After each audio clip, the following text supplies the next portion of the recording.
Revelando a verdade, porque o diabo não quer que você saiba que ele existe.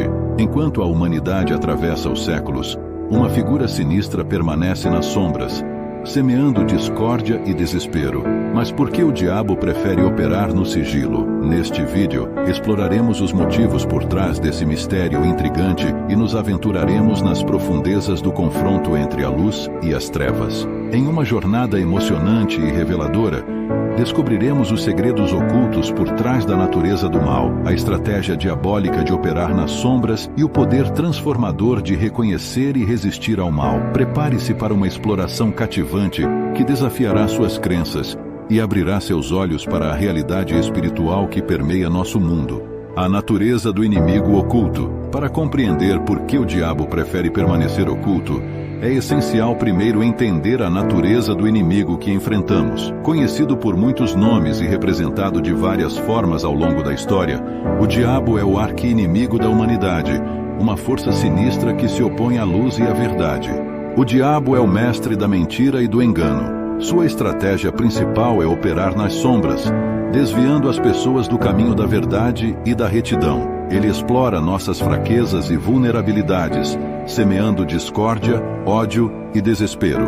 À medida que testemunhamos os horrores do mundo ao nosso redor, guerras, injustiças, sofrimento humano, é difícil ignorar a realidade do mal em ação. Mas por que o diabo prefere permanecer nas sombras? E quais são as implicações disso para a humanidade?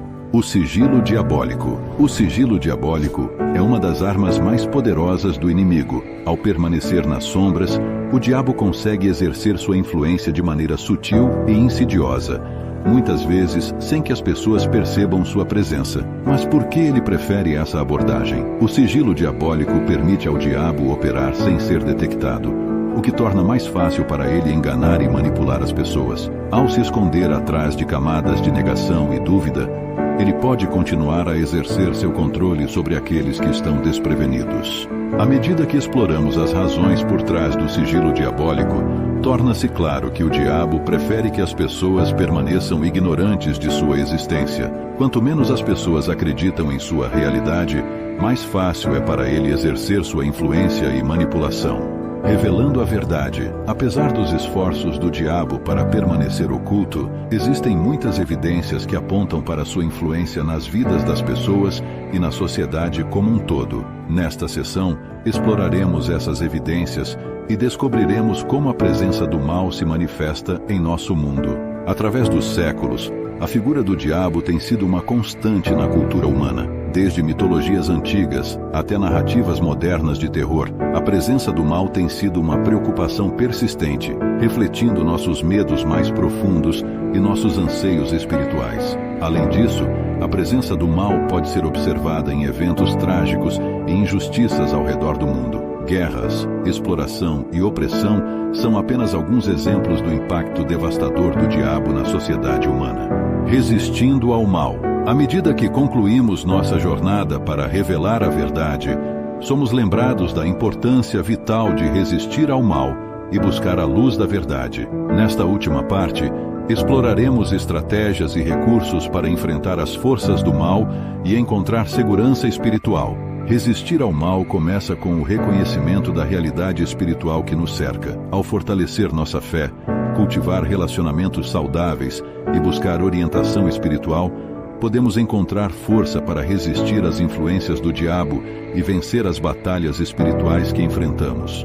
Enquanto enfrentamos as complexidades do mundo moderno e as tentações do mal, é vital permanecer vigilantes e buscar proteção divina, que possamos encontrar conforto na certeza de que a luz sempre prevalecerá sobre as trevas e que, ao nos unirmos em solidariedade, podemos superar qualquer desafio que enfrentamos. À medida que chegamos ao final desta jornada, somos lembrados da realidade do mal em nosso mundo e da importância de reconhecê-lo e resistir a ele. Enquanto exploramos as estratégias para enfrentar as forças do mal e encontrar segurança espiritual, que possamos nos unir em solidariedade e buscar a luz da verdade em nossas vidas. Se você foi impactado por esta investigação sobre o sigilo diabólico e a presença do mal, não hesite em compartilhar este vídeo com amigos e familiares.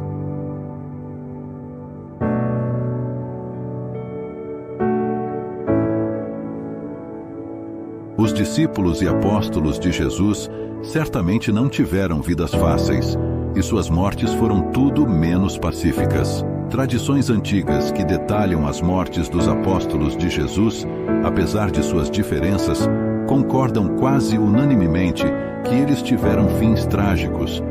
Na verdade, qualquer pessoa que procure descobrir como cada apóstolo morreu, encontraria relatos horríveis.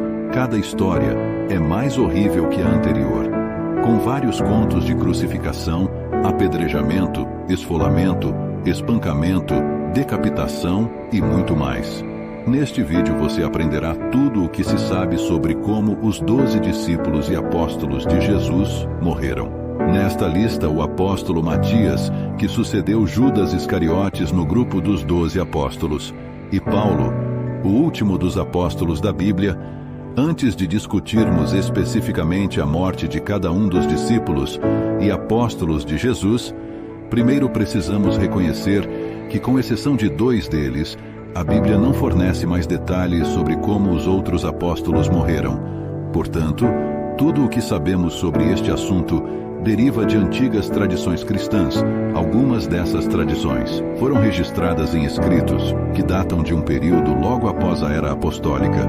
Algumas tradições estão bem documentadas e podem ser encontradas em obras escritas por historiadores antigos e padres da Igreja.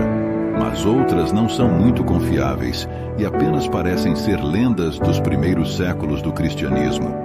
No entanto, é importante compreender que tanto as tradições mais confiáveis como as mais obscuras nunca podem ser colocadas em pé de igualdade com o texto bíblico. Sim, as antigas tradições cristãs são intrigantes e muitas vezes muito úteis para nos ajudar a compreender os eventos e o contexto histórico dos primeiros anos da Igreja primitiva. Mas essas tradições não são a Bíblia. Além disso, discutir como os apóstolos de Jesus morreram não é uma tarefa fácil, porque essas tradições antigas oferecem diferentes versões de suas mortes, e os relatos muitas vezes confundem e misturam fatos e personagens históricos. Mas aqui vou me esforçar para manter a maior distinção possível a este respeito, e farei isso com base no que é mais amplamente aceito dentro da teologia histórica.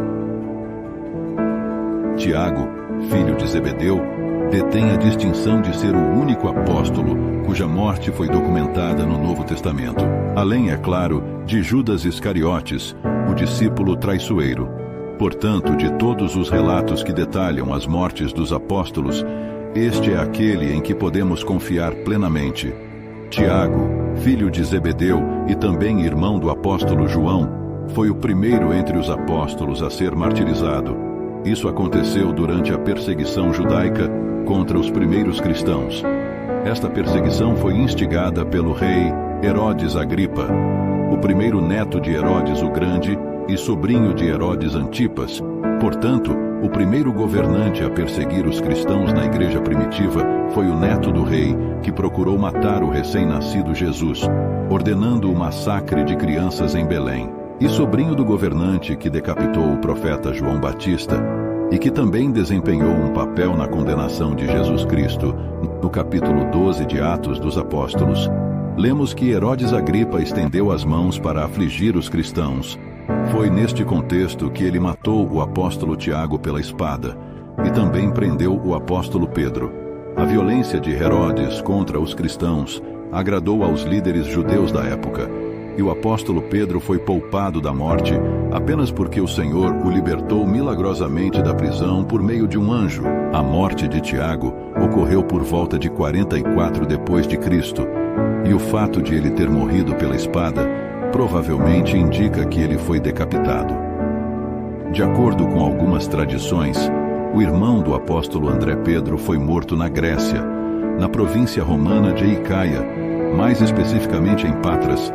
Após evangelizar a esposa do procônsul local, ele morreu crucificado em uma cruz em forma de X, pois não se considerava digno de ser crucificado da mesma maneira que Jesus. Porém, antes de sua crucificação, André suportou uma longa sessão de tortura, sendo brutalmente chicoteado. Devido a esta tradição, este desenho de cruz tornou-se conhecido como a Cruz de Santo André. Os relatos detalhando a morte do apóstolo Filipe são bastante confusos, especialmente porque essas histórias parecem confundir o apóstolo Filipe com o evangelista Filipe, a diácono da igreja de Jerusalém. Portanto, algumas tradições dizem que ele foi crucificado, outras que ele foi apedrejado, alguns dizem que ele foi apedrejado e crucificado, e ainda outros afirmam que ele foi enforcado. Há até uma tradição afirmando que ele morreu de causas naturais. Porém, a tradição mais renomada a respeito de Filipe, a morte sugere que ele dedicou seu ministério à pregação do evangelho na Ásia Menor e acabou sendo morto na região da Frígia por crucificação e apedrejamento. O apóstolo Bartolomeu, também conhecido como Natanael, é um dos discípulos mais misteriosos de Jesus, pois praticamente não existem fontes confiáveis sobre sua vida seguindo o ministério terrestre de Jesus. Algumas tradições afirmam que depois de dedicar sua vida à propagação do evangelho em várias regiões, ele foi esfolado vivo. Outros relatam que, além de ser esfolado, Bartolomeu também foi crucificado, enquanto algumas versões sugerem que ele foi chicoteado até a morte ou decapitado. Há muitas especulações sobre o fim da vida do apóstolo Tomé, baseadas em lendas e tradições antigas. Algumas dessas tradições afirmam que Tomé foi um missionário nas regiões da Síria e da Índia, e que sua morte ocorreu no sul da Índia, quando ele foi supostamente empalado com lanças por seguidores de locais religiosos. Algumas tradições cristãs sugerem que Simão, o Zelote, foi martirizado em uma idade muito avançada durante o reinado do imperador Trajano. No entanto, como é o caso dos outros apóstolos, existem diferentes versões sobre sua morte. Alguns dizem que ele foi crucificado, outros sugerem que ele foi queimado vivo, e outros afirmam que ele foi cerrado ao meio, de acordo com algumas tradições. Judas Tadeu foi um grande missionário que evangelizou várias regiões do Império Romano, até ser martirizado também.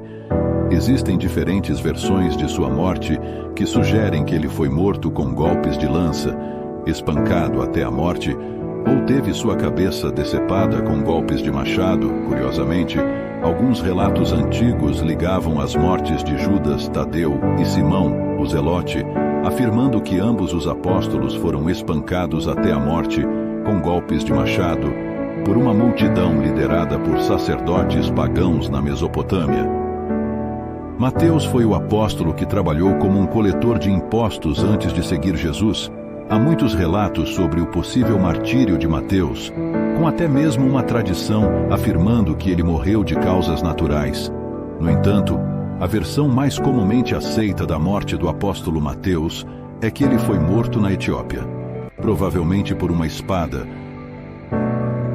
Sua confusão significativa em torno da morte do apóstolo Tiago, filho de Alfaeus, também conhecido como Tiago, menos na verdade algumas tradições confundem erroneamente este Tiago com o Tiago que foi o autor de uma das epístolas do Novo Testamento. No entanto, considerando as tradições que diferenciam claramente Tiago, filho de Alfaeus, de qualquer outro personagem bíblico com o mesmo nome, existem relatos antigos sugerindo que ele pregou o evangelho em partes do Egito e foi crucificado lá. De acordo com todos os relatos da tradição cristã a respeito das mortes dos apóstolos, a mais conhecida é a do apóstolo Pedro. Os escritos dos padres da igreja afirmaram que Pedro foi martirizado em Roma por volta de 68 d.C., durante a perseguição instigada pelo imperador Nero. Na verdade, a execução de Pedro teria ocorrido em um local conhecido como Neros. A tradição do circo afirma que Pedro foi crucificado da maneira convencional, mas ele se recusou a morrer da mesma forma que seu grande mestre, Senhor Jesus Cristo. Como tal, ele solicitou que os romanos o crucificassem de cabeça para baixo. João foi o último dos apóstolos de Jesus a passar embora. De acordo com a tradição, ele foi severamente perseguido e torturado. Há até um relato antigo afirmando que ele foi jogado em um caldeirão de óleo fervente, mas ele sobreviveu milagrosamente. Mais tarde, João foi exilado na ilha de Patmos. onde recebeu revelações do Senhor que estão registradas em O Livro do Apocalipse. Após a morte do imperador Domiciano, João foi libertado de Patmos e viajou para Éfeso, onde viveu até uma idade muito avançada e morreu de causas naturais. Judas foi o primeiro dos 12 discípulos a falecer, porém, diferente dos outros, ele foi martirizado pelo nome de Jesus. Mas foi ele quem traiu o Senhor depois de trair Jesus e entregá-lo por 30 moedas de prata. Judas Iscariotes tentou devolver a prata aos sacerdotes, mas eles se recusaram a aceitá-la. Mateus registra que depois disso Judas Iscariotes foi se enforcar. Lucas, no livro de Atos, detalha a morte horrível e terrível do discípulo traiçoeiro, dizendo que ele se abriu no meio e todos os seus intestinos foram derramados. Parece que o corpo de Judas permaneceu pendurado no local da execução, até que finalmente se partiu ao meio. Matias foi escolhido para substituir Judas Iscariotes entre os 12 apóstolos. Algumas tradições dizem que ele ministrou na Etiópia e depois seguiu para a região do Cáucaso, onde teria sido crucificado. Outras tradições sugerem que ele foi decapitado por judeus na Judéia, e ainda outros afirmam que ele morreu de morte natural em uma idade avançada em Jerusalém. Paulo foi o último dos apóstolos. Ele não fazia parte dos 12, mas foi escolhido pelo Cristo ressuscitado para ser o apóstolo dos gentios. Como a tradição a respeito da morte de Pedro, o relato da morte de Paulo é considerado confiável. De acordo com o registro, Paulo foi decapitado em Roma, durante o reinado do imperador Nero, por volta de 67 d.C., a mesma perseguição que levou ao martírio de Pedro. A segunda carta de Paulo a Timóteo reflete seus momentos finais antes do martírio. Em conclusão mais importante e significativa do que saber como os apóstolos de Jesus morreram, é entender que eles dedicaram suas vidas à causa do Evangelho. Eles eram verdadeiros seguidores de Cristo. O Senhor Jesus falou muitas vezes sobre o custo do discipulado durante seu ministério terreno, e esses homens estavam dispostos a pagar esse preço. Eles sacrificaram seu bem-estar e renunciaram suas próprias vidas, não para que seus nomes sejam lembrados na história, mas para que o nome de Jesus Cristo seja exaltado entre todas as tribos, línguas e nações.